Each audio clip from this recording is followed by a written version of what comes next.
We rejoin you with Countdown. Michael Moore still with me, and I have much to ask him about two more topics: the execution of Troy Davis last night in Georgia, and our fourth story, Occupy Wall Street, day 6. There are still several hundred on the streets of New York's financial district. They are still ignored by those who presumably support them, by those who oppose them, by those who should seemingly just be reporting on them. Why? Back with Michael after Countdown's brief visit to Occupy Wall Street. We aren't going to put up with corporate corruption anymore. We aren't going to put up with corporate money in our politics, corporate money around the world, controlling everything, controlling all of our natural resources, controlling all of our lives. There's a lot of people here that realize something's wrong, but they don't know what. These big businesses like Bank of America and Exxon have so much influence over our government, they will never be held accountable until the people stand up and beg for justice.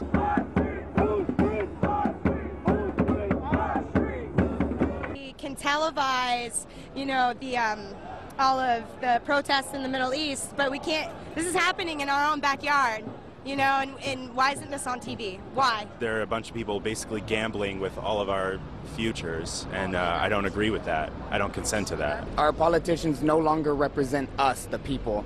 The voice of the people has not been heard. These people are out here talking about things that affect everybody. Problems with the banking system, problem with politics, my 401k plan, your 401k plan, problems with how that all works. I lost my job, and I lost my health insurance.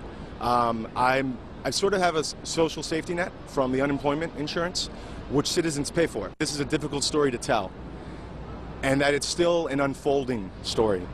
And I think until there's a compelling narrative of why people have decided to peacefully occupy Zuccotti Park, I think it's very hard to communicate that story to everyone else.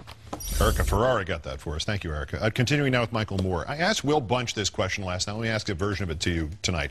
That's 2,000 or 500 or 50 Tea Partiers there protesting taxes or protesting stimulus or anything else they don't like on Wall Street. It's on the evening news, isn't it? Oh, absolutely. You wouldn't need that many Tea Partiers there. It would be the top story. And the same thing a couple of weeks ago when 1,000 environmentalists were arrested at the White House. Imagine 1,000 Tea Partiers arrested. I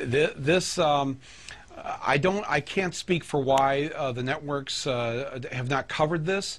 This is really the very first, down on Wall Street, in the financial district, the very first attempt since the crash of '08 to take a real stand, and it's been powerful. And I gotta believe that even though it may only number in the hundreds right now, this is going to grow, not only on Wall Street, but in communities all over America. And I would encourage people watching this show to think about, okay, you can't make it to New York City, but there's a branch of Chase Bank in your town. There's a branch of Bank of America.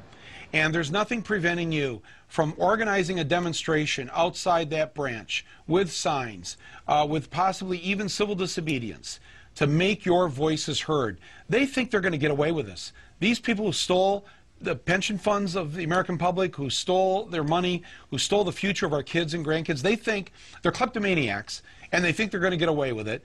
They have taken our democracy and formed it into a kleptocracy.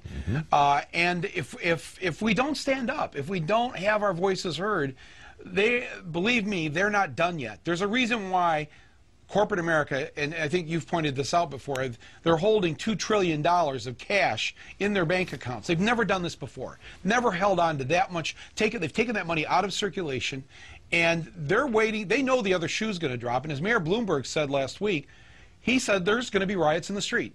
If we don't provide jobs right away, there are going to be riots in the... This is Mayor Bloomberg, the billionaire, talking.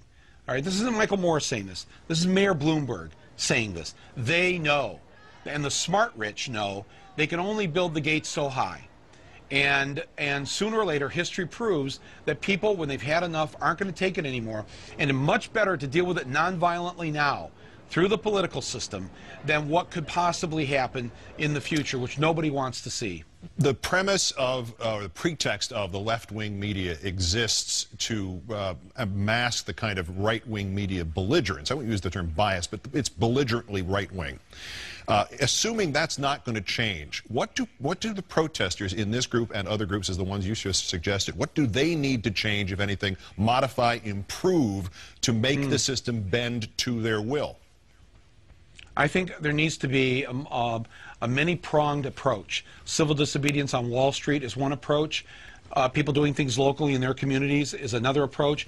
People who are being foreclosed upon need to know that they can't find the original mortgage. The bank can't find it. I can tell you that right now because they split it up and they bundled it and put it into derivatives, and nobody really owns your mortgage. So you should never leave your house. You should resist this as long as you nonviolently can.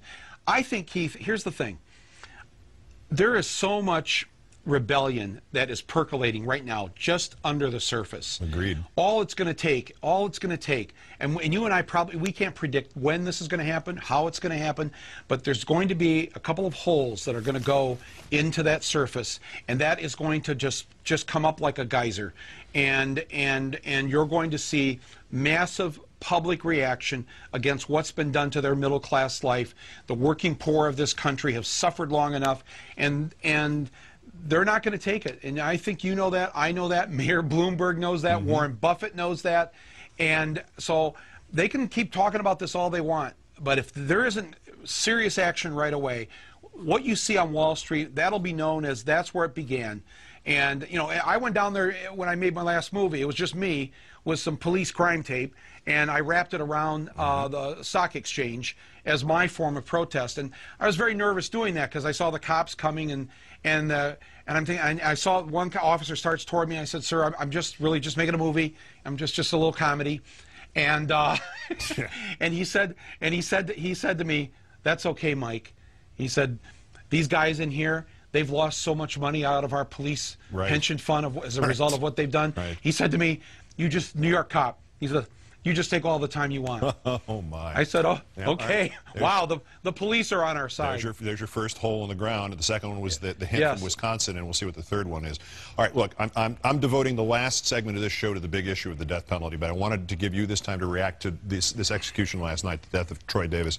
Let me start by reading what you wrote on your website today, and then you can take it from there. "I encourage everyone I know to never travel to Georgia, never buy anything made in Georgia, to never do business in Georgia. I will ask my publisher to pull my book from every Georgia bookstore, and if they won't do that, I will donate every dime of every royalty my book makes in Georgia to help defeat the racists and killers who run that state. I ask all Americans with a conscience to shun anything and everything to do with the murderous state of Georgia." To say that's strong is to understate it. Why does this case engender that reaction from you? A man was murdered last night in our name. You know, I'm part of this country. I may not be a resident of the state of Georgia, but last time I looked, Georgia was in the United States of America, and they murdered a man that they did not know committed. There was so much evidence. So many people have recanted their testimony. No DNA, no gun. No, I mean, it's just so. I'm just so outraged by this. I just got word before we came on the air. I asked my publisher this morning, I want you to stop shipping books of my book to Georgia. I want you to pull the books out of there. I don't want a dime being made. I don't want to make a dime off that state until that state acts to change things. And they just told me that they can't recall the books. So I'm going to go to the next step then. I'm going to write a big check to the Innocence Project, who have gotten hundreds of people exonerated who are sitting in prisons, and since the Supreme Court reinstated the death penalty, well over 100 people who were on death row, who we were going to execute. We have then discovered they were falsely convicted, and they were set free. They almost died. This Innocence Project is a great organization. I'm also going to fund whatever voter drives in Georgia. There's 600,000 African Americans in the last election that were not registered to vote. I will get behind whatever drive there is in Georgia to register our fellow Americans who are African Americans so that they have a chance to have their voice heard. This has got to be stopped. We are a civilized nation, and yet we do not join the other civilized nations of this planet when we do things like this. Yeah, they didn't just almost die. We almost killed them. That's the point, right? Michael Moore. That's right. The new book is Here Comes Trouble, Stories from My Life. You've heard about the charitable donation Michael has just set up. And Michael, just coincidentally, to lighten it a little bit, is speaking tonight in Beverly Hills, exactly 4.5 blocks from where I used to live. It's not really relevant, but what the hell. Always a pleasure, sir. Thanks for your time. Take care. Thank you for having me on, Keith. Thanks for the great job you're doing. Thank you, sir.